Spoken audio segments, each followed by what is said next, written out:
Students, good evening, कैसे हो? How are you all? Hi Avni, जल्दी से बता दो, am I audible, am I visible?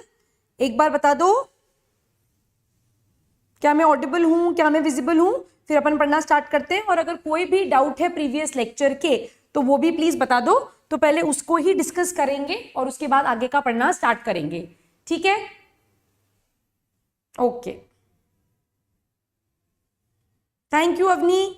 कोई डाउट है लास्ट क्लास के, या फिर आपने कोई बुक पढ़ना स्टार्ट किया हो, उस बुक में आपको कोई ऐसी चीज दिखी हो जो अभी अपन ने क्लास में कवर नहीं करी है, तो प्लीज एक बार मेरे से पूछ लो, उसके बाद अपन आगे का पढ़ना स्टार्ट करेंगे जल्दी से। तो लास्ट क्लास में अपन ने पढ़ा क्या था? बेसिकली अपन ने सेल वॉल कंप्लीट कर लिया था और उसके साथ अपन ने मीजोजोम्स पढ़ लिया था, साइटोप्लाज्म स्टार्ट कर दिया था, प्लाज्मा मेम्ब्रेन कवर हो गई थी और difference between gram positive and gram negative start हो गया था। ये सारी चीजें अपन ने कवर कर ली थी, ठीक है? तो अपन पढ़ना स्टार्ट करते हैं। कहां से? We'll start from Krish Kumar, hi Avni, no doubt, okay. आज नीले नहीं आए, आई थिंक थोड़ा लेट ज्वाइन करेंगे। चलो तो फिर अपन पढ़ना स्टार्ट करते हैं राइबोसोम से। सो बेसिकली अपन ने पढ़ना स्टार्ट कर दिया था साइटोप्लाज्म, और अब अपन देख रहे हैं कि साइटोप्लाज्म के अंदर अपने को क्या क्या देखने के लिए मिलेगा, जिसमें मेन चीज जो थी मीजोजोम, वो अपन ने पढ़ ली है। डिप्रेस्ड, हाय, ये कैसा नाम है डिप्रेस्ड? चलो अपन पढ़ना स्टार्ट करेंगे अब राइबोसोम। राइबोसोम के बारे में सबसे खास बात that they are non membrane bound cell organelle. ये ऐसा सेल ऑर्गेनेल है जो कि मेम्ब्रेन बाउंड नहीं है, ये नॉन मेम्ब्रेनस सेल ऑर्गेनेल है, ठीक है? This is present in both eukaryotes and prokaryotes. So ribosome एक ऐसा सेल ऑर्गेनेल है that is present in both, it is present in both prokaryote as well as eukaryote. तो अगर eukaryotic cell है तो भी राइबोसोम होगा, और अगर प्रोकैरियोटिक सेल है तो भी राइबोसोम प्रेजेंट होगा। So it is a common feature to both prokaryote and eukaryote, और इसकी खास बात यह है that it is non membrane bound, ये नॉन मेम्ब्रेनस सेल ऑर्गेनेल है। अब अगर अपन राइबोसोम की बारे में बात करें, मिस्टर क्रेजी गुड इवनिंग। दो टाइप के राइबोसोम्स प्रेजेंट है mainly, 70S and 80S। Now the type of ribosome that is present in prokaryote is 70S। Type of ribosome present in prokaryotes is 70S, ठीक है? यहां पर basically हमारे पास दो type के राइबोसोम्स प्रेजेंट है, एक होता है 70S, एक होता है 80S। पर 70S टाइप का राइबोसोम जो है वो प्रोकैरियोट्स में प्रेजेंट होता है। Now S here stands for, S का मतलब क्या है यहां पर? It stands for Svedberg unit, or it is also meaning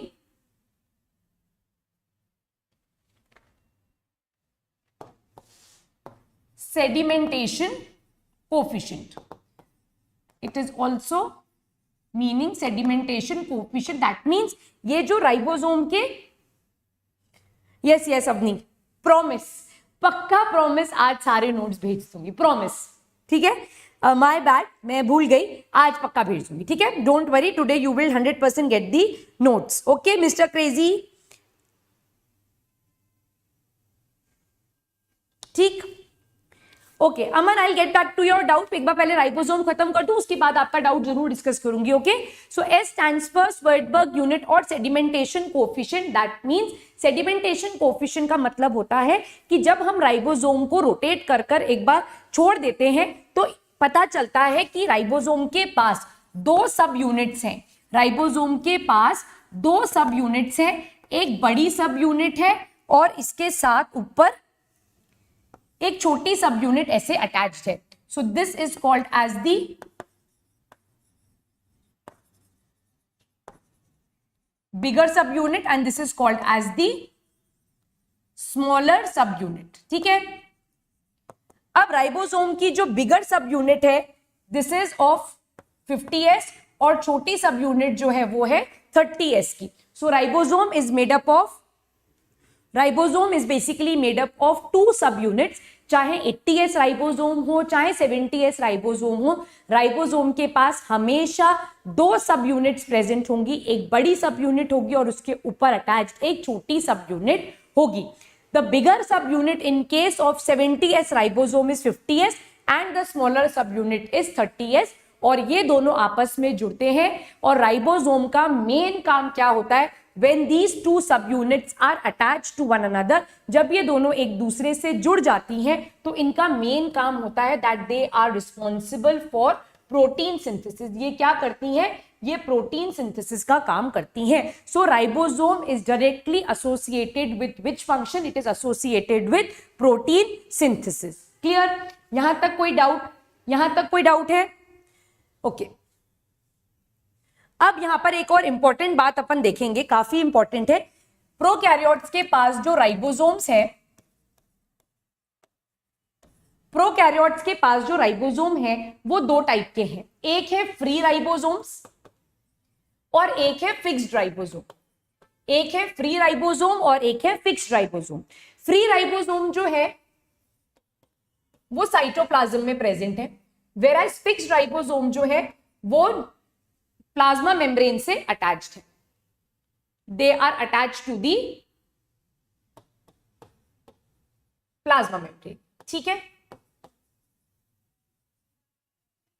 जो साइटोप्लाज्म में फ्री राइबोसोम्स प्रेजेंट है, ये जो प्रोटीन बनाते हैं, it is for intracellular purpose, it is for intracellular purpose. Intracellular purpose का मतलब, इंट्रासेल्यूलर का मतलब सेल के अंदर ही काम आएगा वो प्रोटीन, वेराज जो प्लाज्मा मेम्ब्रेन से अटैच्ड है राइबोसोम, इट इज ट्रांसपोर्टेड, ये बाहर ट्रांसपोर्ट हो जाता है। ठीक है, it is transported outside. Clear बात? ठीक है, अब बैक्टीरिया के केस में या प्रोकैरियोट्स के केस में एक स्पेसिफिक स्ट्रक्चर बनता है as far as ribosome is concern, इसको अपन ध्यान से समझेंगे, and that structure is called as, that structure is called as polysomes. Avni, site of protein का मतलब आप क्या पूछ रहे हो मेरे से? It is called as polysomes और it is also called as, it is also called as polyribosomes. ठीक है, राइबोसोम के केस में when we talk of prokaryotes तो यहां पर एक स्पेसिफिक स्ट्रक्चर बनता है that is called as polysomes और polyribosome, and this is extremely important.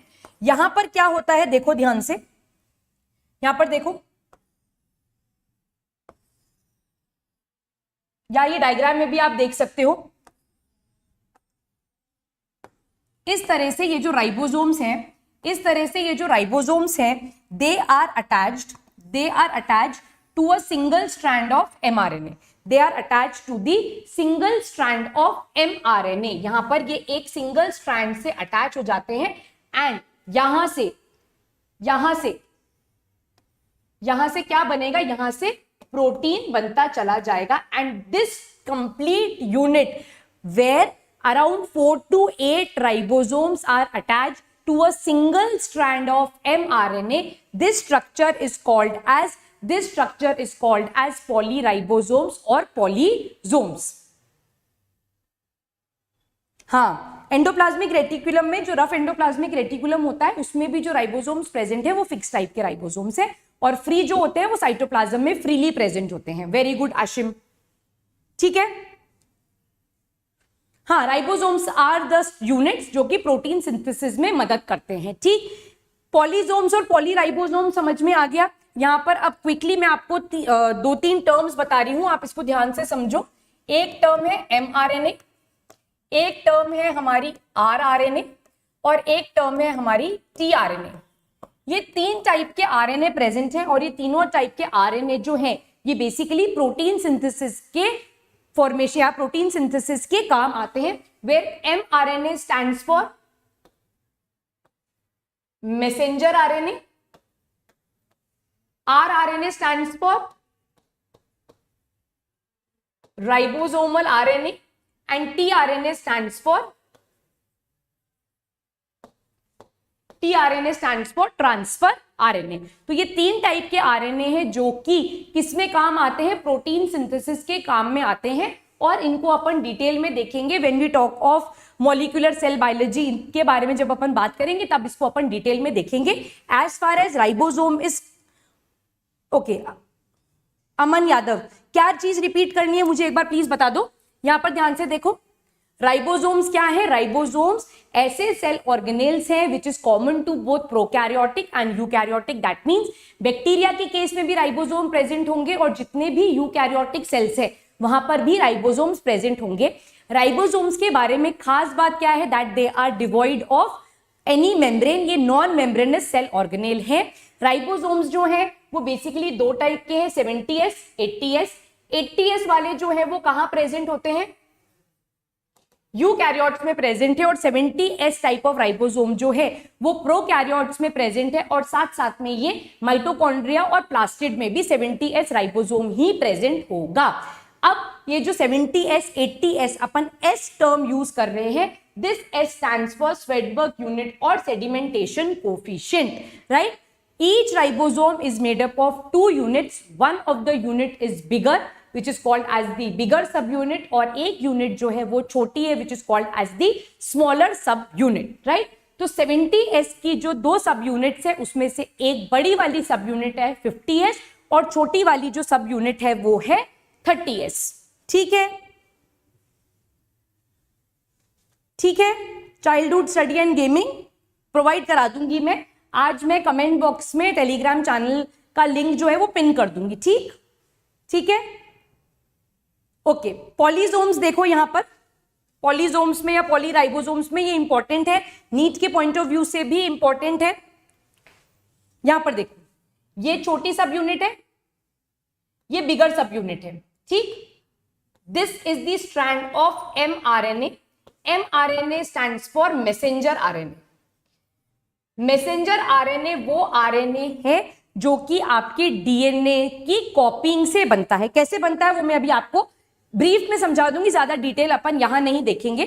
ठीक है, तो ये second ribosome, third, fourth, fifth, six, ऐसे बहुत सारे राइबोसोम्स, अराउंड 4 to 8 राइबोसोम्स जो है वो एक mRNA की स्ट्रैंड से अटैच हो जाते हैं और यहां पर ये जो आपको ग्लोब्यूल्स दिख रहे हैं ये बेसिकली क्या है? प्रोटीन है। And this structure where mRNA से ribosomes attached हैं, this structure is called as what? This is called as polyribosomes or it is also called as polysomes and this term is absolutely important. अब question ये arise होता है कि ये polyribosome या पॉलीसोम्स क्यों बनते हैं? These polyribosomes or polysomes are formed in order to form same type of protein again and again. ये क्यों बनते हैं? To form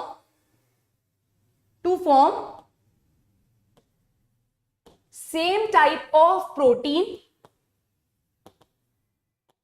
repeatedly. इसीलिए राइबोसोम्स mRNA से अटैच हो जाते हैं और यहां पर प्रोटीन सिंथेसिस होता रहता है और कैसा प्रोटीन बनेगा? सेम टाइप का प्रोटीन बनता चला जाएगा। ठीक है, अवनी, अमन, क्लियर है ये? आशिम, चाइल्डहुड, यहां तक पॉइंट क्लियर है? कोई doubt?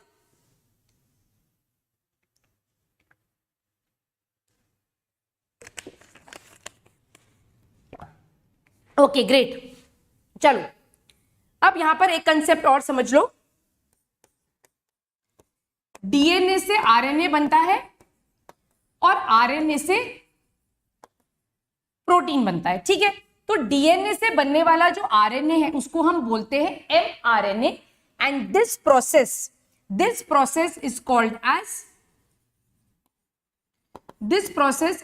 As transcription. This process is called as transcription. और आरएनए से जब प्रोटीन बनता है इस प्रोसेस को हम कहते हैं translation. This is called as translation. अब प्रोटीन बनाने के लिए आपको बेसिकली 3 टाइप के आरएनए चाहिए। एक हो गया मैसेंजर आरएनए जो कि डीएनए से बन रहा है, एक होता है आरएनए, राइबोसोमल आरएनए, ठीक है, ये मैंने लिख ही दिया, और एक होता है टीआरएनए। तो एमआरएनए, टीआरएनए और आरआरएनए ये तीनों मिलकर क्या करते हैं, प्रोटीन सिंथेसिस में मदद करते हैं। बेसिकली ये जो पॉलीसोम्स या पॉलीराइबोसोम्स है, इसमें यहां पर एमआरएनए इन राइबोसोम से अटैच हो जाता है और एक ही टाइप के प्रोटीन बार बार बनते रहते हैं, and it is a unique feature of prokaryotic cell. Clear है? Okay, very good. चलिए, तो यहां पर राइबोसोम्स खत्म किया अपन ने। Now we move on to the next component that is present in the cytoplasm, and that is called as chromatophore. These chromatophores are present in bacteria. They are present in bacteria which are autotrophs. ये उन bacteria में present है जो कि autotrophic in nature है। Autotrophic का मतलब ये अपना खाना खुद से बना सकते हैं। नाउ अगर ये बैक्टीरिया अपना खाना खुद बना सकते हैं तो क्या ये बैक्टीरिया प्लांट के जैसे हैं या प्लांट के जैसे नहीं है?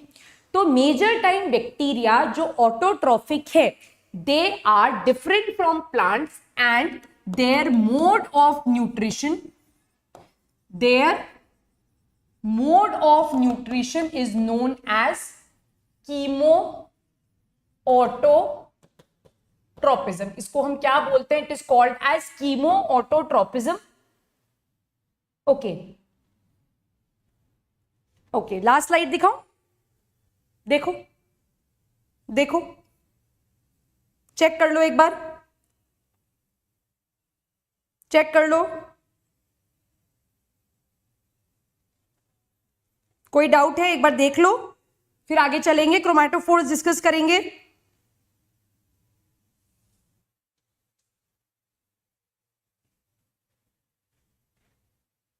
चले आगे,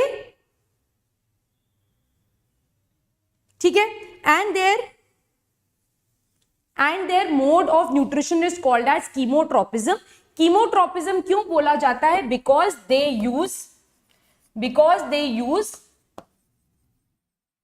दे यूज सेवरल केमिकल्स। ये काफी सारे केमिकल्स यूज करते हैं। They do not use water. ये अपना खाना खुद बनाने के लिए वाटर को यूज नहीं करते, और ये वाटर को यूज नहीं करते इसीलिए इनके बाय प्रोडक्ट में कभी भी ऑक्सीजन इवॉल्व नहीं होगी। And this point is extremely important. मेरी बात ध्यान से सुनो। They do not use water. They मतलब वो बैक्टीरियाज जो कीमोट्रोपिज्म कर रहे हैं। ध्यान रखना, आई am not talking about blue green algae, मैं उसके बारे में बात नहीं कर रही हूं। उसके अलावा जितने भी बैक्टीरिया ऑटोट्रोपिज्म शो करते हैं, अपना खाना खुद बनाते हैं, कीमोट्रोपिज्म शो कर रहे हैं, दे नेवर यूज वाटर। और अगर ये वाटर को यूज नहीं करते हैं, that means they do not liberate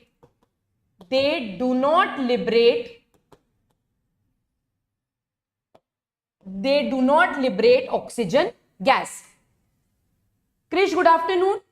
They do not use water, so they do not liberate oxygen gas. That means जो बैक्टीरिया फोटोसिंथेसिस करेंगे या बैक्टीरिया ऑटोट्रोपिज्म शो करेंगे, तो उनके बाय प्रोडक्ट में अगर मैं यहां पर एक इक्वेशन लिखूं, ठीक है, CO2 plus any chemical which is not water is equal to glucose plus a gas is liberated. Suppose यहां पर केमिकल H2S है, तो यहां पर लिबरेट होने वाली गैस क्या होगी?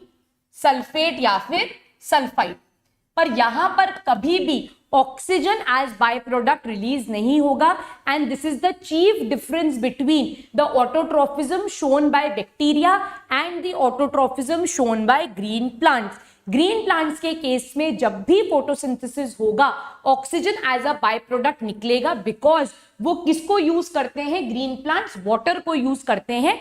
पर बैक्टीरिया जो कीमोट्रॉफिज्म शो कर रहे हैं, they never use water, instead of water they use any other chemical like H2S या ऐसे बहुत सारे डिफरेंट केमिकल्स को वो यूज करते हैं, पर वाटर को वो यूज नहीं करते। वाटर को वो यूज नहीं करते इसीलिए as by product they never liberate this oxygen gas, वहां से ऑक्सीजन गैस का लिबरेशन कभी भी नहीं होगा। क्या ये बात यहां तक समझ में आ गई है? क्या ये बात यहां तक समझ में आ गई है? Okay, the examples of chemotrophic bacterias are,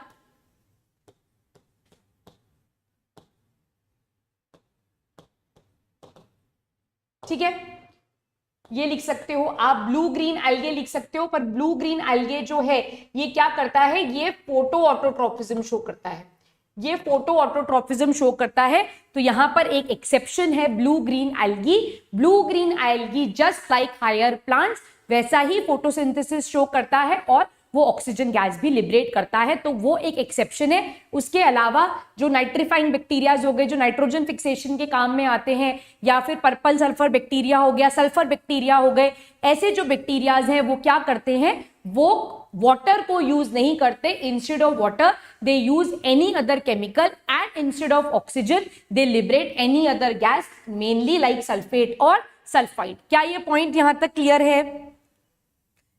Aditi clear? मैंने एग्जाम्पल दे दिया है, ठीक, क्लियर। अब यहां पर एक इंपॉर्टेंट चीज जो आपको लिखनी है, क्रोमैटोफोर्स जो है उसके अंदर फोटोसिंथेटिक पिगमेंट्स प्रेजेंट होते हैं। By photosynthetic pigments I mean ऐसे पिगमेंट्स प्रेजेंट है जो कि क्या करेंगे, फोटोसिंथेसिस के प्रोसेस में मदद करेंगे। जैसे हायर प्लांट्स में क्लोरोफिल प्रेजेंट होता है, एग्जैक्टली वैसे ही बैक्टीरिया के अंदर क्रोमैटोफोर्स के अंदर क्या प्रेजेंट होते हैं, पिगमेंट्स प्रेजेंट होते हैं। तो यहां पर जो कॉमनली पिगमेंट्स प्रेजेंट है उनके नाम मैं लिख रही हूं, they our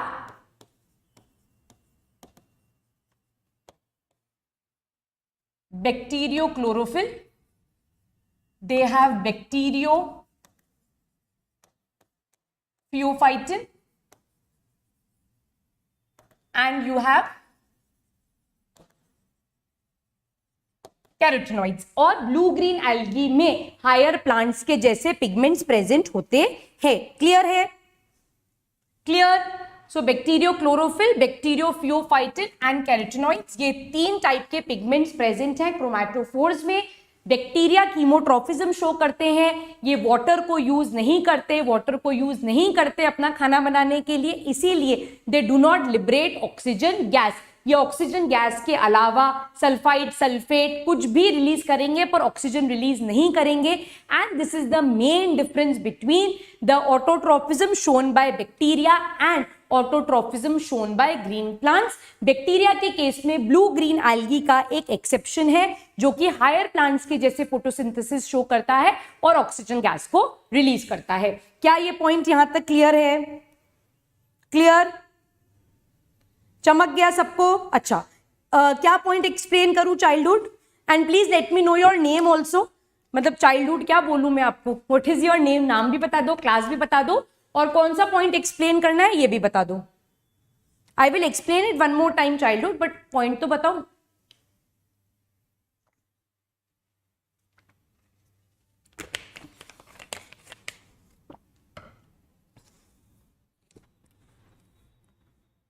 childhood study and games, Rohit name, okay, standard 9। Point बोलो अब, कौन सा पॉइंट दोबारा एक्सप्लेन करूं? I will add a blank slide, 1 second.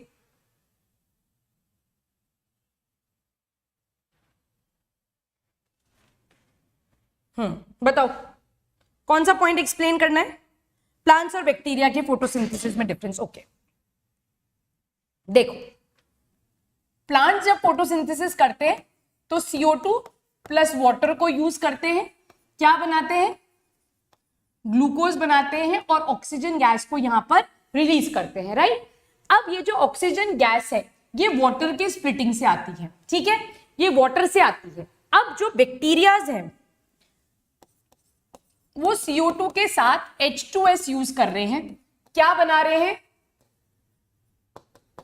Glucose बना रहे हैं और सल्फाइड या सल्फेट गैस को रिलीज कर रहे हैं, ठीक है। तो this is the chief difference between the photosynthesis performed by bacteria and green plants. Bacteria will never release oxygen as a byproduct, ठीक है। यहां पर एक्सेप्शन है, except blue green algae. Kareena hello, Rohit चमक गया ये पॉइंट, अवनी, अदिति, शिवम, क्या ये पॉइंट चमक गया सबको? क्लियर है ये बात? Carotenoids, okay okay. Ashwini ma'am, I am not eligible for NSE JS exam, 1 second. Okay, clear है, गुड। अश्विनी बोल रहा है मुझे, ma'am I am not eligible for NSE JS exam, और बेचारा बहुत पसीने से परेशान हो रहा है, but I can study for NEET foundation, I am in class 10, I have attended bridge course of January. Yes Ashwini, it is a very good step Indeed कि आप ब्रिज कोर्स आपने अटेंड कर रखा है, तो आपको एक आइडिया है कि किस तरह से कोर्स चलता है, और आप नीट की तैयारी करना चाहते हो तो बिल्कुल आप इस लेक्चर को बहुत आराम से अटेंड कर सकते हो। ओके, कैरोटिनॉइड्स, रोहित, कैरोटिनॉइड्स जो है बेसिकली ये पिगमेंट्स प्रेजेंट होते हैं जो कि लाइट को ट्रैप कर लेते हैं। तो कैरोटिनॉइड्स बेसिकली पिगमेंट्स हैं जो कि क्रोमैटोफोर्स में प्रेजेंट होते हैं। यही कैरोटिनॉइड्स जो हैं ये आपको हायर प्लांट्स में देखने के लिए भी मिलते हैं, ठीक है। Ma'am all bacteria will not release, और देखो बैक्टीरिया का जो मोड ऑफ न्यूट्रिशन है ना, वो 2 कैटेगरीज में हम डिवाइड करते हैं। एक होता है हीटरोट्रॉफिक बैक्टीरिया और एक होता है कीमोऑटोट्रॉफिक बैक्टीरिया। तो जो हीटरोट्रॉफिक बैक्टीरिया है वो तो किसी और के ऊपर डिपेंडेंट है अपने न्यूट्रिशन के लिए, ठीक है। वो पैरासाइट हो सकता है, वो सैप्रोफिटिक हो सकता है, ठीक। अब कीमोऑटोट्रॉफ्स जो है, जो अपना खाना खुद बना रहे हैं, वो ऑक्सीजन गैस को कभी भी रिलीज नहीं करेंगे। और यहां पर एक एक्सेप्शन है, ब्लू ग्रीन एल्गी। उस ब्लू ग्रीन एल्गी को आप फोटो ऑटोट्रॉफ बोल सकते हो, ठीक है। सेम बैक्टीरियोफाइटिन भी एक पिगमेंट है जो कि बेसिकली कीमो ऑटोट्रॉफिज्म में क्या करेगा, मदद करेगा, ठीक है। सबको चमक गया ये कंसेप्ट? किसी को कोई डाउट? है? पूछ लो एक बार, अगर किसी को कोई डाउट है तो प्लीज पूछ लो।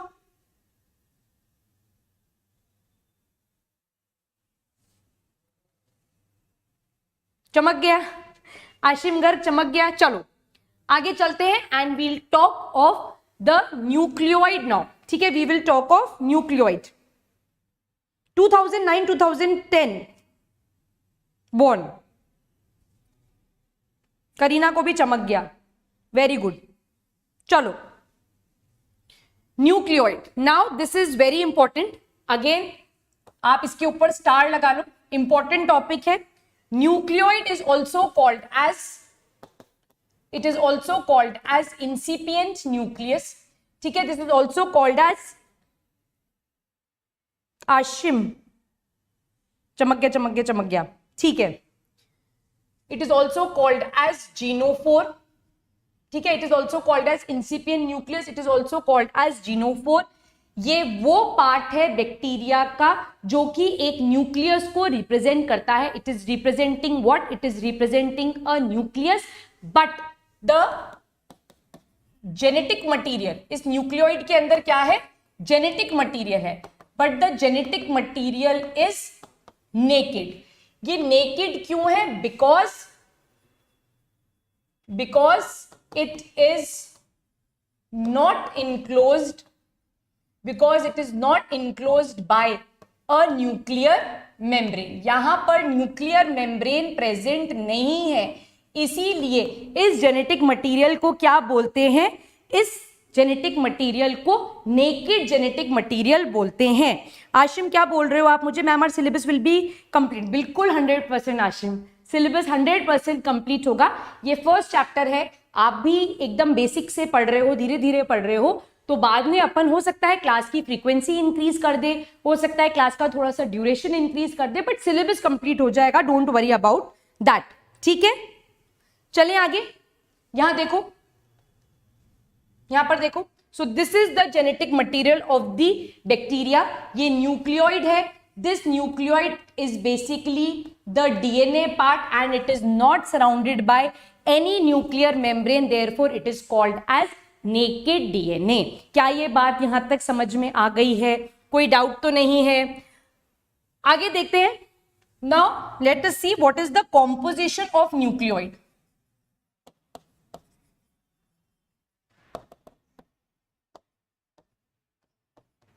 ये न्यूक्लियोइड बेसिकली किसका बना हुआ है? सो it is basically made up of DNA, it is made up of RNA and it is made up of protein. ठीक है, अब अगर मैं कॉम्पोजिशन की बात करूं तो यहां पर अराउंड 80% डीएनए है, 10% आरएनए है और जो प्रोटीन है वो भी क्या है? 10% है। तो यहां पर भी क्या प्रेजेंट है? प्रोटीन प्रेजेंट है और इस प्रोटीन को अपन यहां बोलते हैं polyamines. These proteins here are called as polyamines. So major component जो आपके न्यूक्लियोइड का है वो किसका बना हुआ है? वो डीएनए का बना हुआ है। और ये जो डीएनए है ये कैसा है? सिंगल है, सर्कुलर है और डबल स्ट्रैंडेड है। Single, circular and double stranded DNA है और ये डीएनए जो है ये सुपर कॉइल्ड है। ये सुपर कॉइल्ड है, इस तरीके से सुपर कॉइल्ड होता है और ये सुपर कॉइलिंग जो डीएनए की है this is with the presence of RNA. ये आरएनए क्या करता है? इस डीएनए को सुपर कॉइल कर देता है and this DNA is also associated with protein which is called as polyamines। पर ये polyamines जो है ये हिस्टोन प्रोटीन्स नहीं है, ये हिस्टोन प्रोटीन्स नहीं है। Histone proteins are present where? It is present in eukaryotes. तो क्या ये बात यहां तक समझ में आई? क्या ये बात क्लियर है? रोहित क्या बोला? मैम बैक्टीरिया ओनली CO2 इन केमिकल यूज करता है। हाँ देखो, लाइट एनर्जी तो लगेगी ही उसको, है ना, लाइट एनर्जी तो उसको यूज करनी ही पड़ेगी, एक सोर्स ऑफ एनर्जी तो उसको चाहिए ही, बट वो वाटर को यूज नहीं करेगा। ठीक है रोहित, यहां तक देख लो, कोई डाउट है क्या?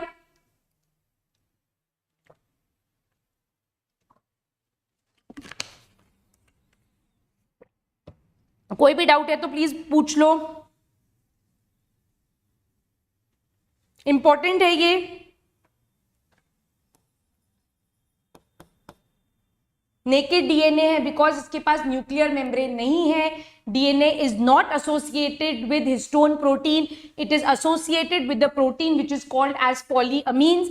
डीएनए कैसा है? सिंगल है, सर्कुलर है, डबल स्ट्रैंडेड है, सुपर कॉइल्ड है with the help of RNA और ये आरएनए 10% है न्यूक्लियोइड में, डीएनए 80% है और प्रोटीन जो है वो भी 10% है। ठीक है, चमक गया। चलो चमक गया तो चमकते हुए अपन आगे चलते हैं।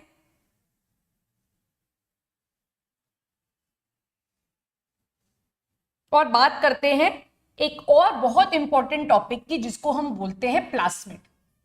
ठीक है, plasmid. This plasmid is what? This is extra chromosomal DNA.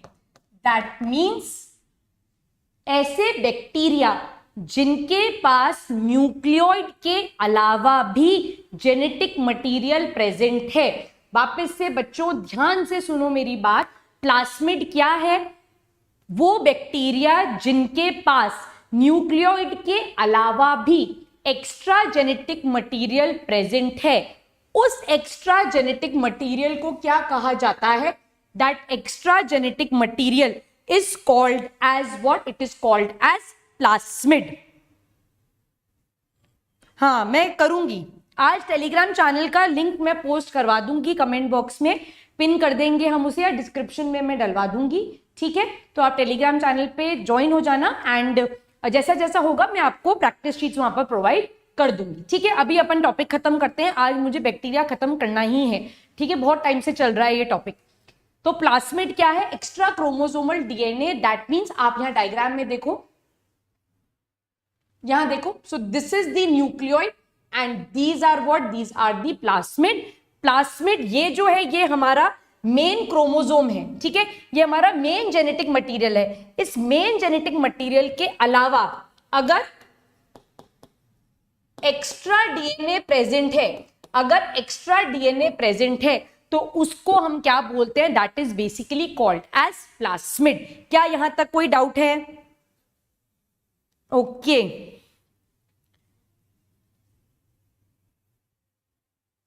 Okay okay Vinayak क्या बोल रहे हो आप? विनायक ने कमेंट ही हटा दिया, पता नहीं क्या, बहुत सारा लंबा लिखा था। चलो क्लियर है, प्लास्मिड क्लियर है, अवनी, रोहित, जो भी बच्चे क्लास देख रहे हैं ये पॉइंट क्लियर है। Now the bacteria, this is important again, ध्यान से देखो यहां पर, the bacteria which have plasmid, जिन बैक्टीरिया के पास प्लास्मिड प्रेजेंट होता है उन बैक्टीरिया को हम बोलते हैं F positive. The bacteria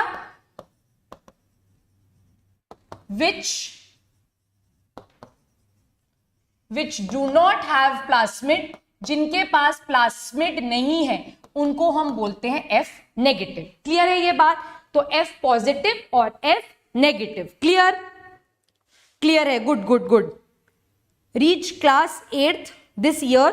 I want to prepare for NSC JS. Ma'am, can you tell me in brief that how should I start preparing for Olympiad? Vinayak, इसके लिए ऑलरेडी हम वीडियो बना चुके हैं जिसमें हम NSC JS के बारे में डिटेल में बता चुके हैं, आप सर्च कर सकते हो। और दूसरा, जब मैंने मेरे लेक्चर्स लेना स्टार्ट किया था तब भी मैंने इसके बारे में बहुत डिटेल में बात की थी, तो आप वहां पर जाके लेक्चर को देख सकते हो, ठीक है? रोहित, अवनी, शिवम, निलय तो आए नहीं आज दोनों, अमन, चले आगे। ओके अब यहां देखो, प्लास्मिड्स जो है इनके पास, plasmids have certain extra genes, plasmid के पास कुछ एक्स्ट्रा जीन्स प्रेजेंट होती हैं, ठीक है? अब वो कौन सी होती हैं देखो, इंपॉर्टेंट है। सबसे पहले अपन बात करते हैं एफ जीन की। This F gene is responsible, this F gene is responsible for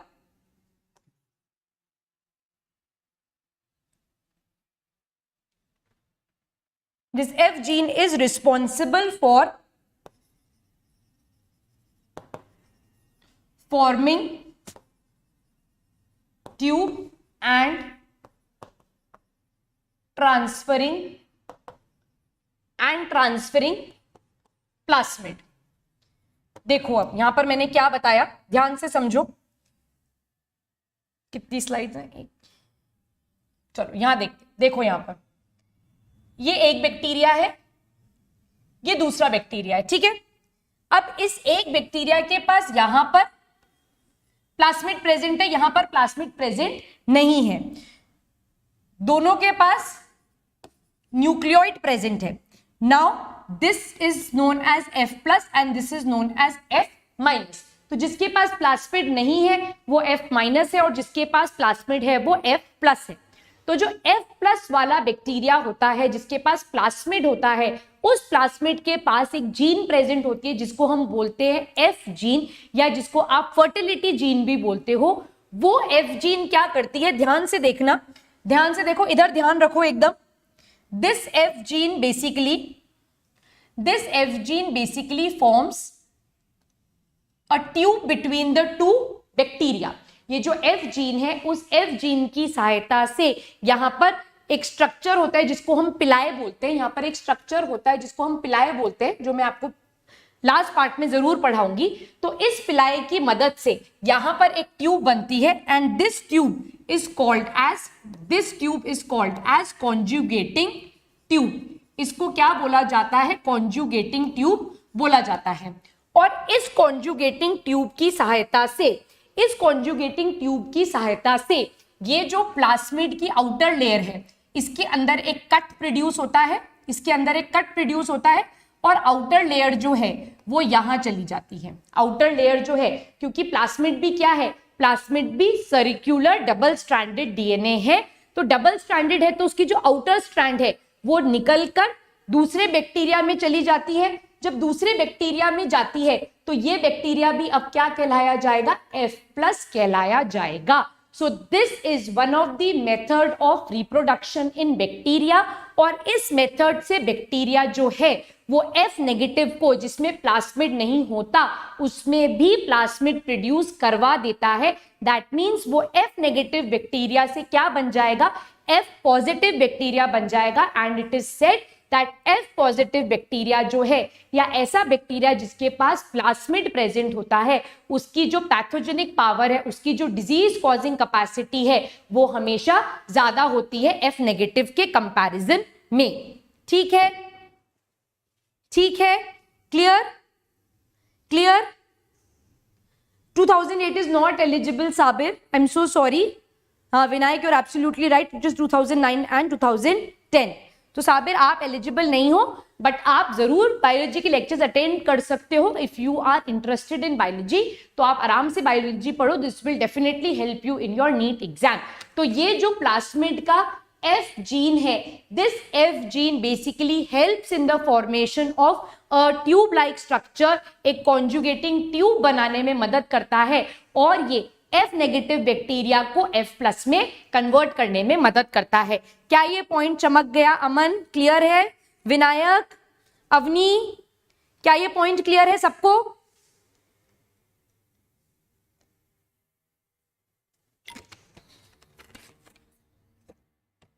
yes, 2010 eligible है, बिल्कुल एलिजिबल है 2010। ठीक है,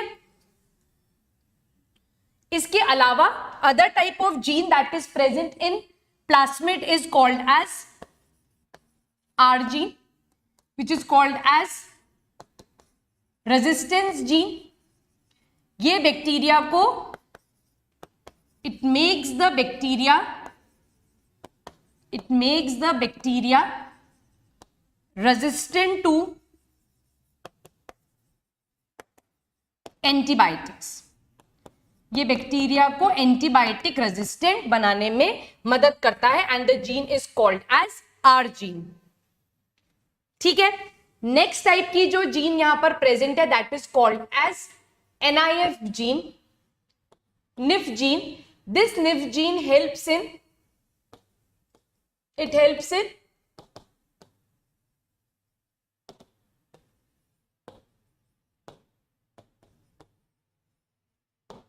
इन फिक्सेशन ऑफ नाइट्रोजन। ये किस में हेल्प करेगी? ये नाइट्रोजन फिक्सेशन में हेल्प करेगी। दैट मीन्स एटमॉस्फेरिक N2 जो प्रेजेंट है, उस एटमॉस्फेरिक N2 को ये नाइट्राइट और नाइट्रेट में कन्वर्ट करने में मदद करेगी। ठीक है Ashwini, good, very good. Next type of gene is called as call gene. ये जो कॉल जीन है, ये प्रोड्यूस करती है एक chemical which is called as bacteriocins, और ये बैक्टीरियोसिंस एक केमिकल है विच किल्स अदर बैक्टीरिया। ये दूसरे बैक्टीरिया को किल करने के काम में आती है। दैट मीन्स जो होस्ट बैक्टीरिया है, जो मेन बैक्टीरिया प्रेजेंट है, उसके साथ अगर दूसरे बैक्टीरिया भी उसी एनवायरनमेंट में या उसी होस्ट के अंदर ग्रो करने लगते हैं, तो ये बैक्टीरिया क्या प्रोड्यूस करते हैं? ये बैक्टीरियोसिंस प्रोड्यूस करते हैं, और ये बैक्टीरियोसिंस जो हैं, ये दूसरे बैक्टीरिया को क्या कर देते हैं? किल कर देते हैं। दैट मीन्स एक मेन बैक्टीरिया ही ग्रो करेगा उस एनवायरनमेंट में, और उसके साथ अगर दूसरे बैक्टीरिया ग्रो कर रहे हैं तो वो बैक्टीरियोसिंस की मदद से उसको मार देंगे। क्लियर है? So this is all about plasmid. Plasmid एक इंपॉर्टेंट कंसेप्ट है। ठीक है, ये इंपॉर्टेंट कंसेप्ट है, काफी बार इसके ऊपर क्वेश्चन पूछा जाता है। अगर कोई डाउट है यहां तक तो आप प्लीज मेरे से पूछ सकते हो। अश्विनी, विनायक, रोहित, अवनी, अदिति। नहीं, सब बैक्टीरिया के पास निफ जीन नहीं होती। वो बैक्टीरिया जो कि नाइट्रोजन फिक्सेशन के प्रोसेस में इन्वॉल्व है और उनके पास प्लास्मिड है, तो उन्हीं के पास NIF जीन प्रेजेंट होती है। ठीक है, सबके पास प्रेजेंट नहीं होगी। क्लियर? क्लियर? चलें आगे। Done? Okay, very good, very good. और ये जितने भी नोट्स आप अभी लिख रहे हो, ये सारे नोट्स आपको ट्रूमैन से हैं, प्लस 11th NCERT बेस है। और आप प्लीज मुझे कमेंट बॉक्स सेक्शन में बताओ किस किस ने 11th NCERT की बुक को पढ़ना स्टार्ट कर दिया है, और सब कुछ उसमें क्लियर हो रहा है या नहीं हो रहा है, ये भी मुझे बताओ। या ऐसा कोई पार्ट 11th NCERT का जो स्किप हो रहा है, वो भी आप मुझे प्लीज बता दो। ठीक है, Okay, next topic that we'll start is inclusion bodies. What are inclusion bodies? Inclusion bodies are non-living structures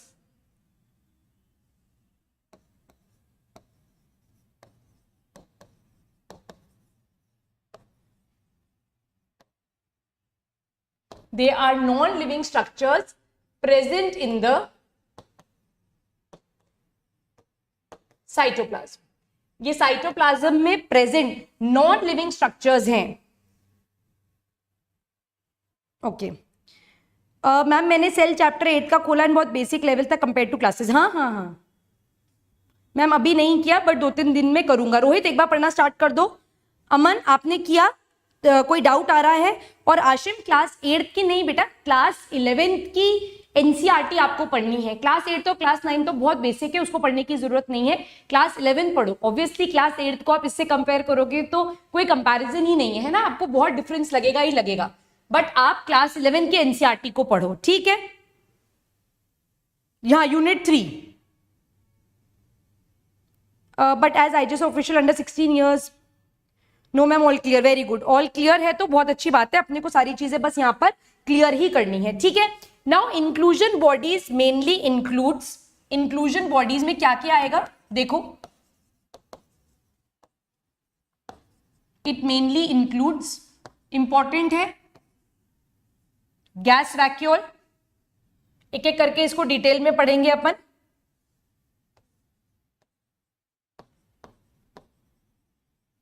gas vacuole, it consists of inorganic inclusion. It consists of food reserve. तो cytoplasmic inclusion bodies जो हैं वो non living structures हैं जो कि cytoplasm में present हैं. Non living structure का मतलब होता है कि इनके अंदर कोई एपरेंट मेटाबॉलिज्म नहीं हो रहा, बस ये क्या कर रहे हैं, ये किसी ना किसी चीज के स्टोरेज के लिए रिस्पॉन्सिबल है. तो यहां पर 3 टाइप की इंक्लूजन बॉडीज अपन देखेंगे. First one is gas vacuole, we have inorganic inclusion and we have food reserve. So we will start with gas vacuole. This gas vacuole is also called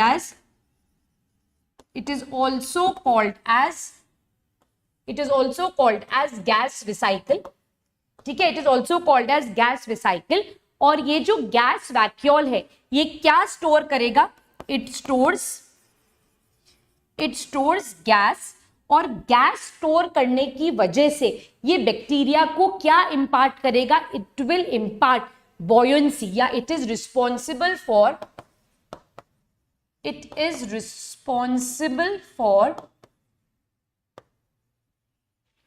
buoyancy. ये bacteria को water की surface के ऊपर float करने में मदद करेगा. Okay Ashim, आप बात कर रहे थे क्लास 11 के चैप्टर 8 की. हाँ, बेसिक लग रहा है आपको. एक्चुअली मैं एक बात बताती हूँ आपको. आपने उसको बेसिक बोला. एनसीईआरटी की जो बुक है ना, उसने बहुत कम शब्दों में बहुत सारी चीजें लिखी हुई हैं. तो अगर आप उसकी एक एक लाइन को डिकोड करना चाहते हो, समझना चाहते हो, तो बस वही मैं आपको यहां पर समझा रही हूं. एनसीईआरटी की बातों को ही मैं आपको डिटेल में बता रही हूं. एनसीईआरटी सबसे ट्रिकी बुक है. जिसको एनसीईआरटी सिंपल, इजी, बेसिक लगती है ना, दैट मीन्स आपने अभी एनसीईआरटी को सुपरफिशियली पढ़ा है. मैं जब भी एनसीईआरटी पढ़ती हूँ तो मुझे कुछ नई चीज ही समझ में आती है. तो एनसीईआरटी की खास बात यह है कि वो बहुत कम शब्दों में बहुत सारी बातें बोल रही है. तो बस उन्हीं बातों को अपने को यहाँ पर क्या करना है? डिकोड करना है. ओके मैम, मतलब अभी I am in class 8 and I have to read class 7 biology without completing class 9th and 10th biology. If I read, हाँ, यू विल अंडरस्टैंड क्लास 11 की बायोलॉजी की बुक, बिकॉज आप मेरे lecture attend करने के बाद अगर क्लास 11 की बुक को पढ़ोगे तो आपको सब समझ में आएगा, क्योंकि मैं बिल्कुल बेसिक से उठा रही हूँ. ठीक है, कोई प्रॉब्लम नहीं होगी विनायक आपको. Absolutely you will face no problem. ठीक है, अब ये गैस वैक्यूल किस में प्रेजेंट होते हैं? They are present in bacteria जो कि फोटोसिंथेसिस कर रहे हैं. ऐसे बैक्टीरिया जो कि वाटर की सरफेस के ऊपर फ्लोट करते हैं, उन बैक्टीरिया में आपको ये गैस वैक्यूल देखने के लिए मिलेंगे। तो यहां पर आप एग्जाम्पल लिख लो, they are present in cyanobacteria, it is present इन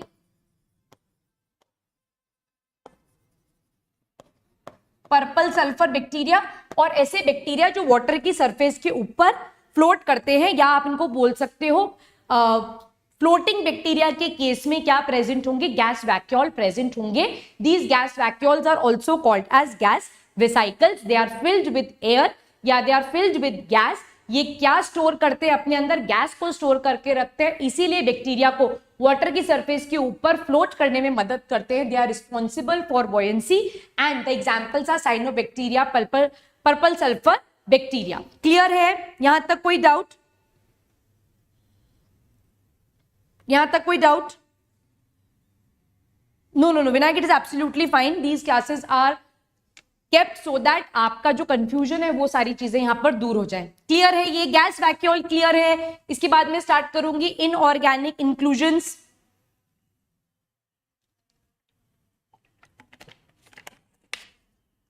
अवनी कहां चली गई? रोहित, अवनी,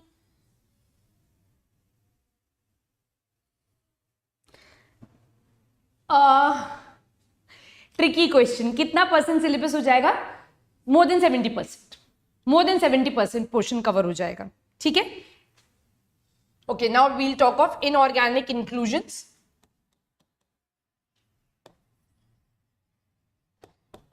इनऑर्गेनिक इंक्लूजन्स का मतलब ये वो नॉन लिविंग स्ट्रक्चर्स हैं which are filled with what? They are filled with inorganic components, they are filled with chemicals. So basically they are an accumulation of various types of chemicals. इसमें most common है यहां पर sulphur granule, iron granule,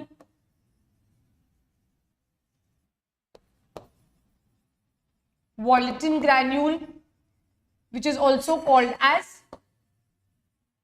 phosphate granule. अब ये नाम जो है ये बेसिकली इसीलिए रखे हुए हैं कि ये ग्रैन्यूल किसको स्टोर करते हैं। तो सल्फर ग्रैन्यूल के नाम से समझ में आता है कि ये क्या स्टोर करेगा, ये सल्फर को स्टोर करेगा। आयरन ग्रैन्यूल क्या स्टोर कर रहा है, आयरन को स्टोर कर रहा है। Volutin granule which is also called as phosphate granule, ये किसको स्टोर कर रहा है, फॉस्फेट को स्टोर कर रख रहा है। तो ये ग्रैन्यूल्स बेसिकली डिफरेंट केमिकल्स को, डिफरेंट इनऑर्गेनिक केमिकल्स को अपने अंदर स्टोर करते हैं, therefore they are called as inorganic inclusions. क्या ये बात यहां तक समझ में आई? अब यहां पर एक इंपॉर्टेंट टर्मिनोलॉजी अपन लिखेंगे, these inorganic inclusions are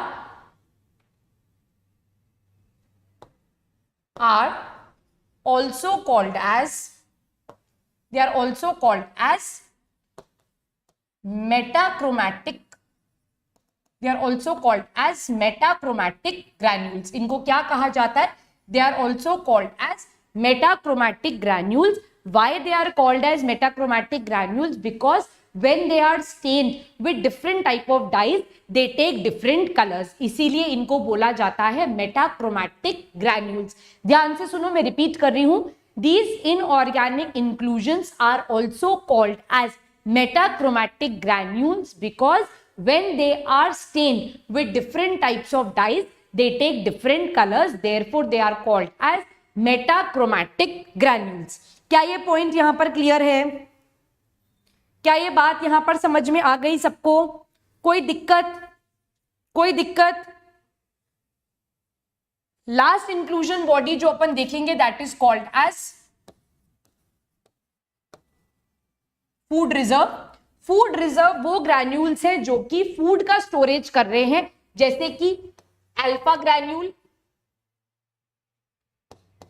beta granule,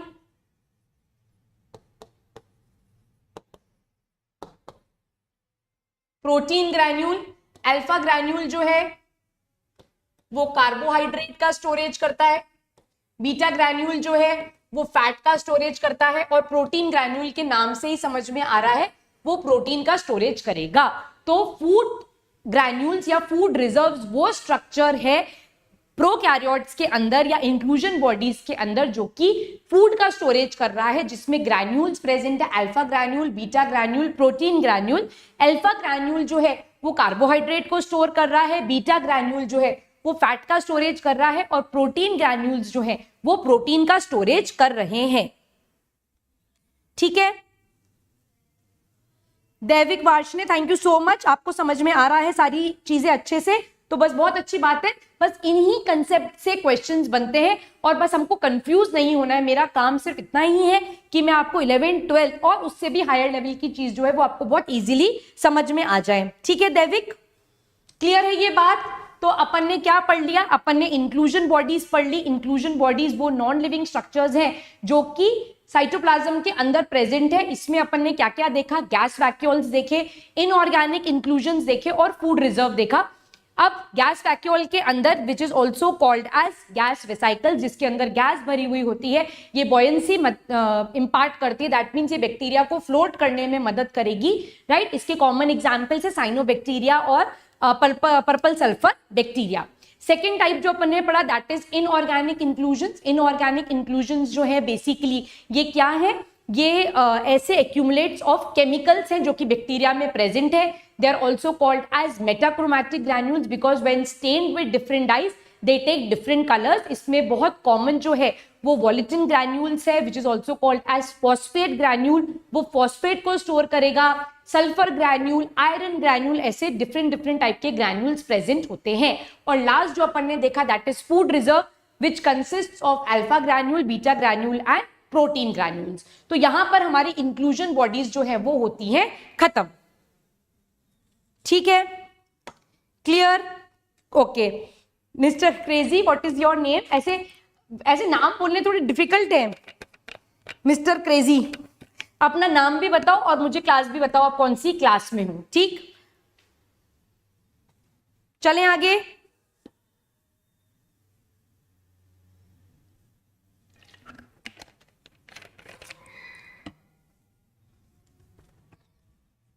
अब बात करते हैं अपन फ्लैजिला की।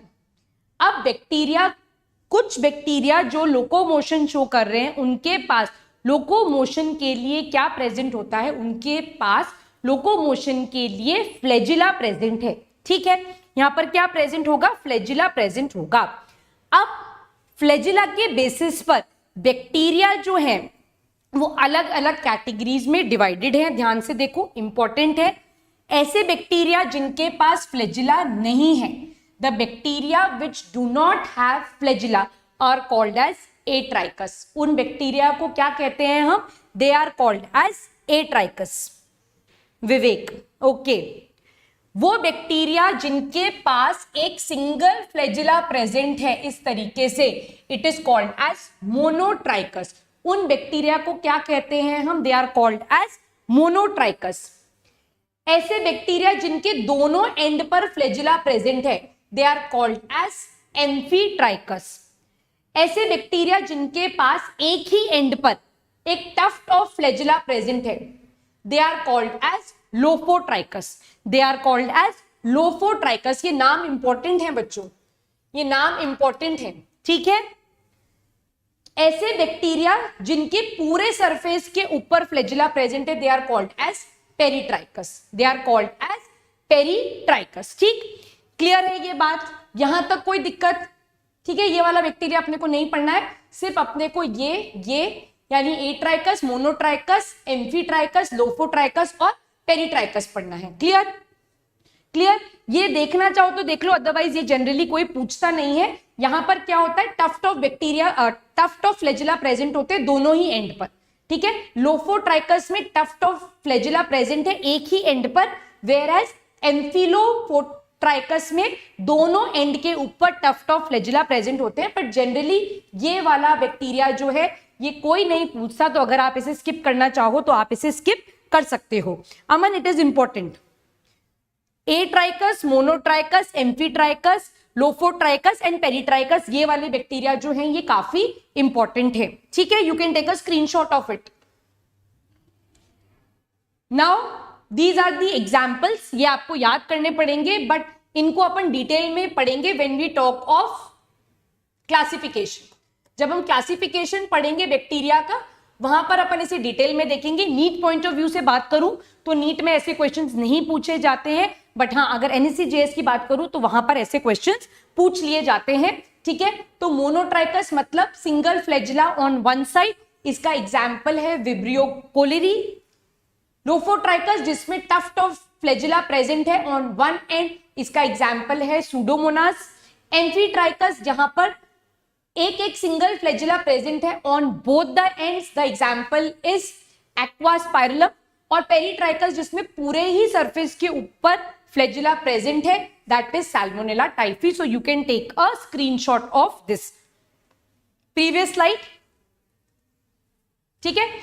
बहुत सारी बुक्स के अंदर आपको एम्फीट्राइकस में ही एक वैरायटी बता दी जाएगी जिसमें लिखा होगा कि एम्फीट्राइकस वो बैक्टीरिया है जिनके पास दोनों एंड पे या तो सिंगल फ्लैजिला प्रेजेंट है या टफ्ट ऑफ फ्लैजिला प्रेजेंट है, ऐसा भी आपको मिलेगा और आपको ये नाम से भी मिलेगा, एम्फीफिलोफोट्राइकस। तो आप कंफ्यूज मत होना, इसलिए जनरली ये वाला जो पैटर्न, ये वाला जो बैक्टीरिया है ना, ये बहुत कम बुक्स के अंदर आपको मिलता है, एम्फीट्राइकस के नाम से ही आपको ज्यादा मिलेगा।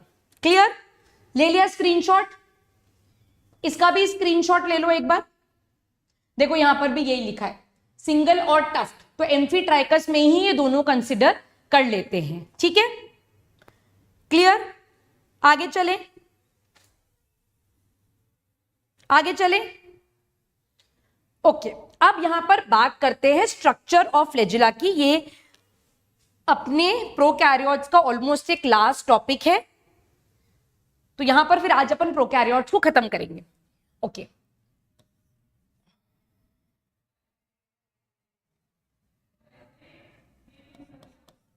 इन प्रोकैरियोट्स ध्यान से देखना है, यहां पर इन prokaryotes flagella is made up of, important है ये, is made up of 3 parts. तो फ्लैजिला के 3 पार्ट्स है। फ्लैजिला जो है, ओके ग्रेट, फ्लैजिला जो है लोकोमोशन के काम में आता है। आपने डिफरेंट टाइप्स ऑफ फ्लैजिला देख लिए, एट्राइकस क्या है, मोनोट्राइकस क्या है, एम्फीट्राइकस क्या है। अब अपन देख रहे हैं कि फ्लैजिला जो है उसका स्ट्रक्चर कैसे होता है।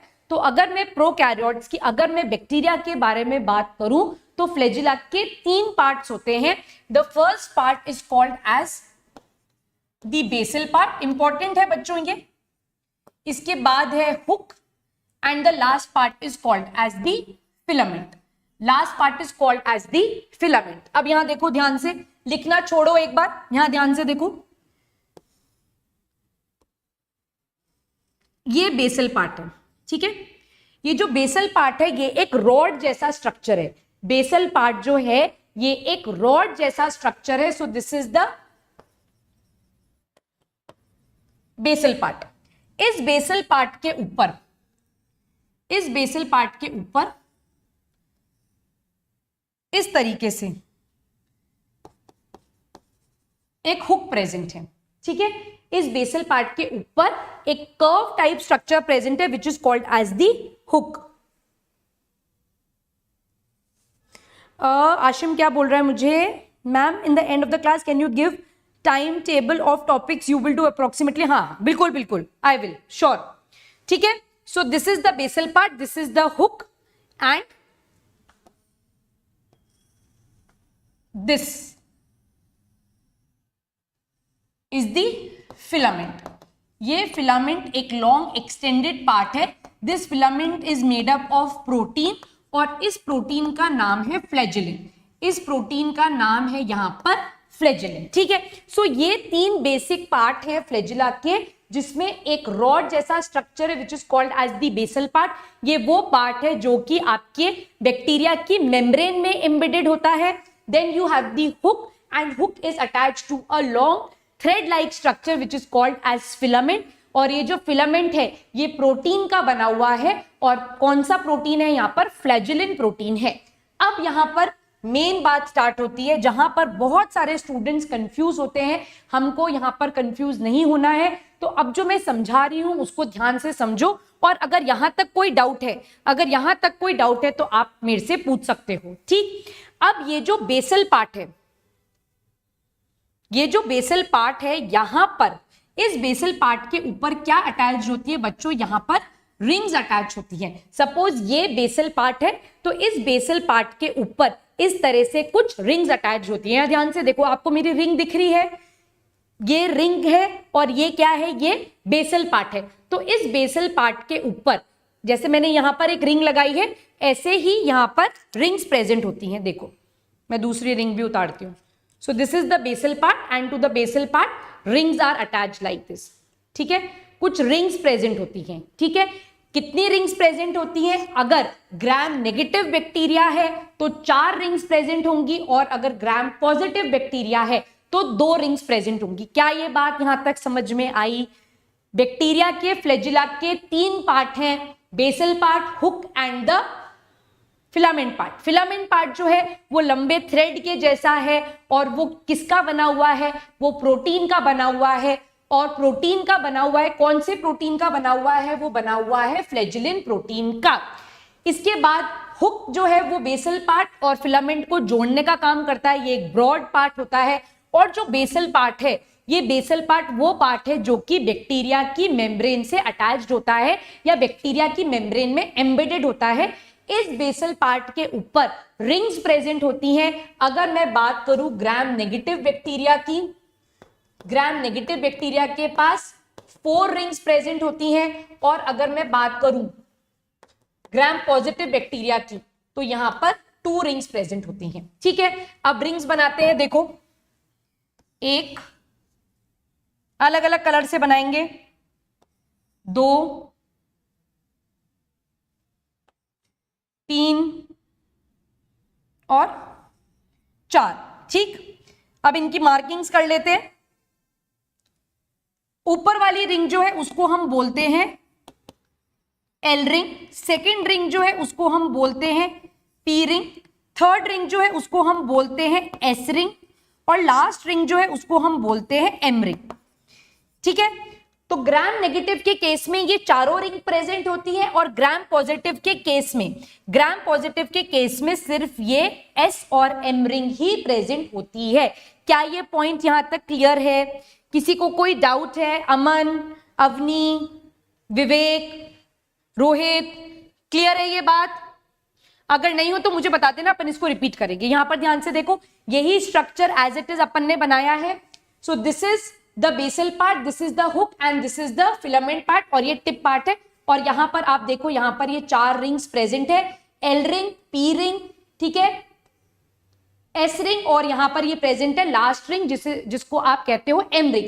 This C ring is also called as M ring, ये याद छोड़ दो, this is called as the M ring, ठीक है, क्लियर। अब आप ये देखो, ये नाम क्यों पड़े हैं ऐसे? L ring is called as L ring because it is attached to लिपोपॉलीसैकेराइड।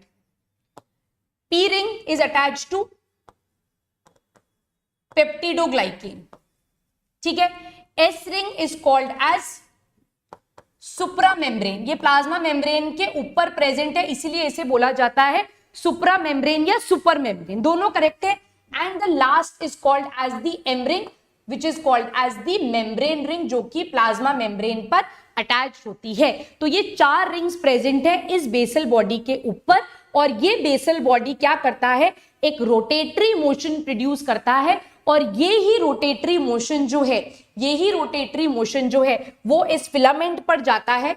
इस फिलामेंट के ऊपर भी इस तरह से रोटेटरी एक्शन होता है, और फ्लैजिला जो है वो कैसे मूव करता है, एक रोटेटरी पैटर्न में मूव करता है, जिससे पानी जो है वो पीछे की तरफ पुश होता है और बैक्टीरिया जो है वो आगे की तरफ मूव होता है। तो यहां पर फ्लैजिला का जो एक्शन है वो कैसा है, that is rotatory. Whereas अगर मैं यूकैरियोट्स के बारे में बात करूं तो यूकैरियोट्स के केस में फ्लैजिला जो मूव होता है वो व्हिप्लैश मूव होता है, वो अपन यूकैरियोट्स में बात करेंगे। प्रोकैरियोट्स में आपको बस यही बात याद रखनी है, समझनी है कि बैक्टीरिया के केस में जो फ्लैजिला है वो एक रोटेटरी मोशन शो करता है और उस रोटेटरी मोशन की वजह से जो पानी है वो पीछे की तरफ जाता है और बैक्टीरिया जो है वो आगे की तरफ मूव हो जाता है। क्या ये पॉइंट क्लियर है? Very good Vinayak, Rohit, very good. ये रिंग्स क्लियर है? रिंग्स के नाम याद रखना, मैं जो आपको रिंग्स के नाम बता रही हूं this is as per Truman, ठीक है। अदर बुक्स में आपको कुछ और नाम भी मिल सकते हैं, L ring, P ring, S ring और एम रिंग, ठीक है।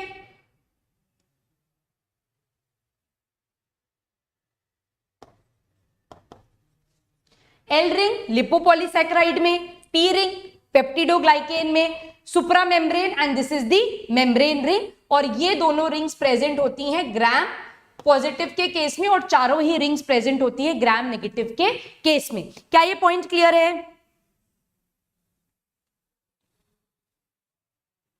अच्छा, ये कैसा इल्जाम लगाया, ये कैसा इल्जाम लगाया अमित असाती ने, NSCJS धोखा है, प्री आरएमओ सच्चा है। ये गलत बात है, ये गलत बात है। विनायक क्या डाउट है? किसको? रोहित क्या डाउट है प्लीज मुझे बताओ।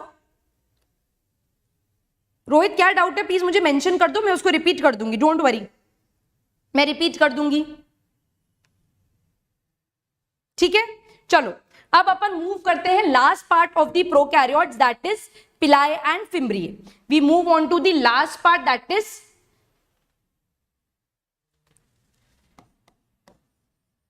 पिलाई एंड फिम्ब्रिए, ठीक है। सबसे इंपॉर्टेंट बात कृष्ण कुमार क्लियर है? एस रिंग को एस रिंग क्यों बोला गया है? सुप्रा मेम्ब्रेन, क्योंकि ये प्लाज्मा मेम्ब्रेन से थोड़ी सी ऊपर प्रेजेंट होती है, इसीलिए इसको सुप्रा मेम्ब्रेन बोला गया है, ठीक है, ठीक है। अच्छा, अब इंपॉर्टेंट बात पिलाए और फिम्ब्रिए में, they are not responsible, they are not responsible for locomotion. ये लोकोमोशन के काम में नहीं आते हैं, ठीक है, ध्यान रखना। अब पहले अपन बात करेंगे फिम्ब्रियाई के बारे में। फिम्ब्रिए, फिम्ब्रिए जो होते हैं दे आर स्मॉल, ये साइज में छोटे होते हैं, ब्रिसल शेप्ड होते हैं, ठीक है, ब्रश जैसे लगते हैं, ठीक। और फिम्ब्रिए का मेन काम होता है they help the bacteria, they help the bacteria to adhere to any surface। ये बैक्टीरिया को किसी भी सरफेस के ऊपर एडर होने में, स्टिक होने में, चिपकने में क्या करते हैं? मदद करते हैं, ठीक है, ठीक है। रोटेटरी एक्शन, रोटेटरी एक्शन होता है, फ्लैजिला जो है, जो इसका फिलामेंट है वो रोटेटरी मोशन शो करता है, गोल गोल घूमता है और उस गोल गोल घूमने की वजह से जो पानी है वो पीछे जाता है और बैक्टीरिया जो है वो आगे मूव करता है। शिवम अभी तक तो पीडीएफ में मैं अरेंज करवाऊंगी अंकित। शिवम अभी तक तो रिंग्स के ऊपर कभी कोई क्वेश्चन पूछा नहीं है, तो आप जब इस चैप्टर को एक दो बार पढ़ लोगे ना तो आपको अपने आप ये सारी चीजें याद हो जाएंगी, आपको टेंशन लेने की जरूरत नहीं है। आपको जैसे ही सेल एनवेलप का स्ट्रक्चर क्लियर होगा ये रिंग्स आपको अपने आप याद आ जाएंगी। आप बाहर से अंदर की तरफ मूव करोगे तो ग्राम नेगेटिव के केस में लिपोपॉलीसैकेराइड प्रेजेंट होगी, फिर पेप्टिडोग्लाइकेन प्रेजेंट है, फिर प्लाज्मा मेम्ब्रेन प्रेजेंट है और एक रिंग प्लाज्मा मेम्ब्रेन के जस्ट ऊपर प्रेजेंट है, तो चारों रिंग्स हो गई।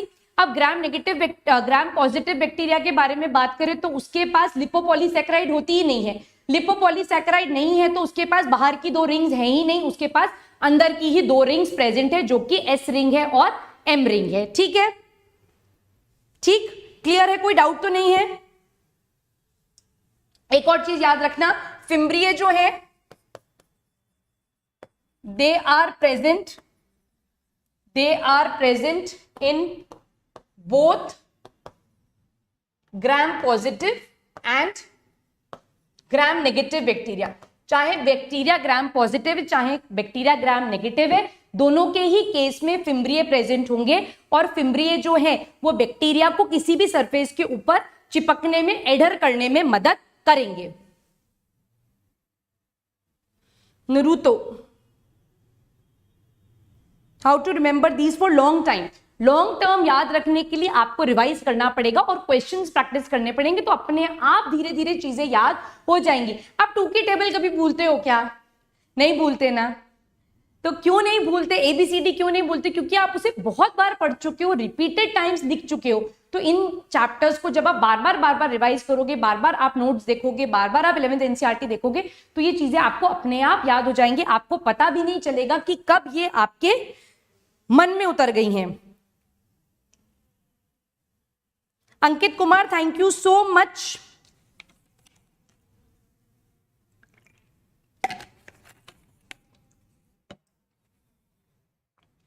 अब बात करते हैं पिलाई के बारे में।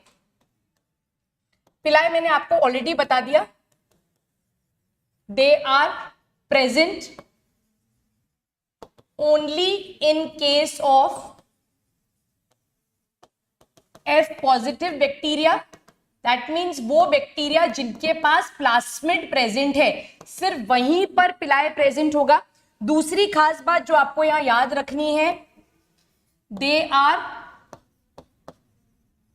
Present in gram negative bacteria. That means gram negative bacteria जिनके पास प्लाज्मिड है, सिर्फ उन्हीं के पास पिलाई बनाने की कैपेसिटी होगी।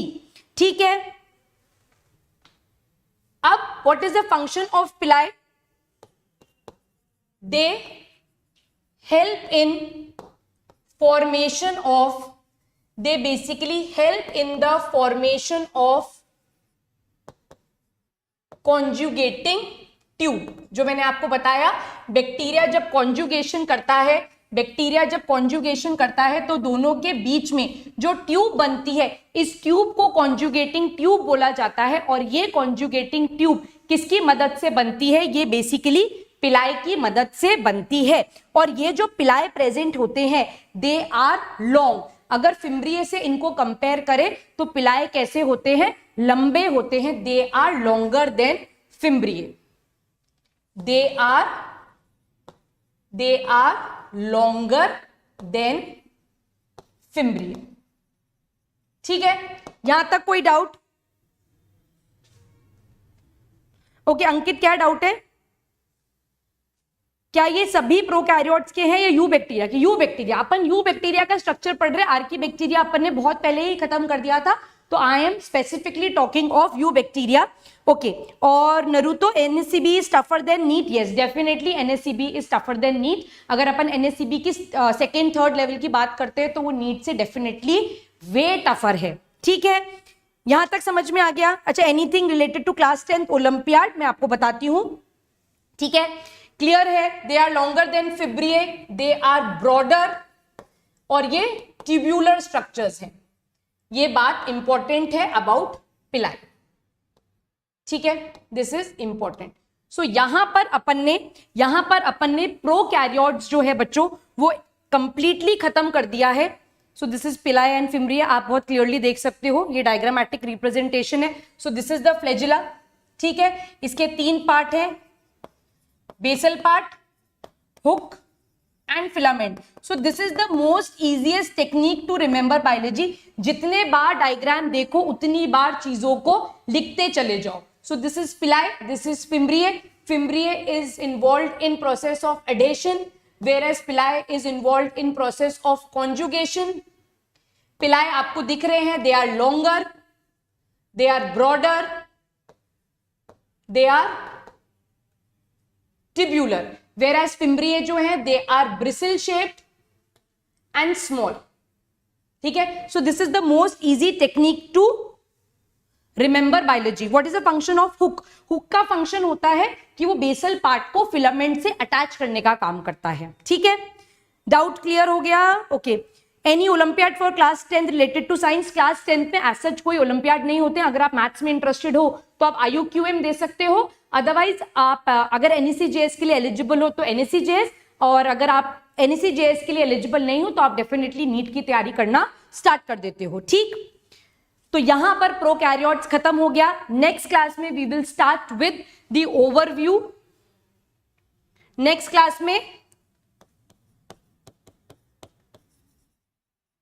क्लास में overview of eukaryotic cell and we'll start with the cell wall. We'll start with the cell wall. ठीक है, अब यहां पे एक बार जल्दी से देखो. ये बैक्टीरिया का डायग्राम देखा था अपन ने जब मैंने क्लास स्टार्ट करी थी. सो दिस इज द बैक्टीरिया जिसकी डायग्राम को अपन ने इनिशियली देखा था. अब आपको रिवाइज करना है तो आप यहां देखो, यहां पर प्लास्मिड है. तो प्लास्मिड के बारे में आपको जितनी चीजें याद है वो आप यहां साइड में लिखते चले जाओ. Extra chromosome apart from nucleoid, जिसके पास प्लास्मिड होता है वो F पॉजिटिव है. यहां पर जीन्स प्रेजेंट है, F gene, R gene, nif gene, call gene. ठीक है, प्लास्मिड है तो डबल सर्कुलर DNA है. ऐसे करके आप सारी चीजें यहां पर लिखते चले जाओगे तो आपको सारी चीजें जो होंगी वो याद रहती चली जाएंगी. साइटोप्लाज्म आते ही आप लिख दो कि आपने यहाँ पर क्या क्या देखा था. यहाँ पर आपने मीजोसोम्स देखे थे, यहाँ पर आपने राइबोसोम्स देखे, यहाँ पर आपने क्रोमैटोफोर्स देखे. तो इस तरह से आपका जो है कंप्लीट रिवीजन जो है वो आराम से होता चला जाएगा. सो मैं नेक्स्ट क्लास में जब आपसे मिलूंगी तब मैं आपको मंथ बाय मंथ का टाइम टेबल दे दूंगी, या वीकली में आपको टाइम टेबल दे दूंगी कि इस वीक अपन ये पढ़ेंगे, इस वीक अपन ये पढ़ेंगे. तो let me also sort it out कि किस किस स्पीड से क्या क्या पोर्शन अपना चलेगा.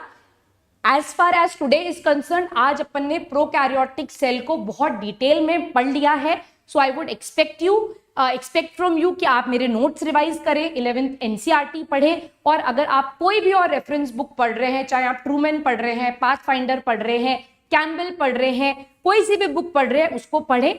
उसको पढ़ने में आपको कोई डाउट नहीं आना चाहिए, सारी चीजें आपको क्लियरली समझ में आनी चाहिए. तो बस यही एक्चुअली में मेरा पर्पस सिर्फ इतना ही है. ठीक है students, so bye for now, all the best. Ankit 2008 वाले एलिजिबल नहीं है, इट इज 2009 to 2010. ठीक, ठीक है. Month wise topic Ashif next time बताती हूँ, बिकॉज आपकी फिजिक्स की क्लास स्टार्ट होगी. Sir is also waiting and you also take a break for 2 to 3 minutes. नेक्स्ट क्लास में क्या पढ़ाऊंगी वो मैंने आपको ऑलरेडी बता दिया है, एंड मैं भी एक बार पूरा टाइम टेबल सॉर्ट करके आपके साथ डेफिनेटली शेयर करूंगी कि अपन इस मंथ में क्या क्या खत्म कर लेंगे. ठीक है, okay students, bye, all the best, take care. Aman Yadav, next class में बात करते हैं how to manage IJSO and board, और अगर फिजिबल हुआ तो मैं इसके ऊपर एक शॉर्ट वीडियो बना दूंगी जिसमें आपको क्लैरिटी मिल जाएगी कि IJSO और बोर्ड को कैसे मैनेज करना है. और पक्का 100% प्रॉमिस आज नोट जरूर से डाल दूंगी. ठीक है, bye students, all the best, take care, let's crack it.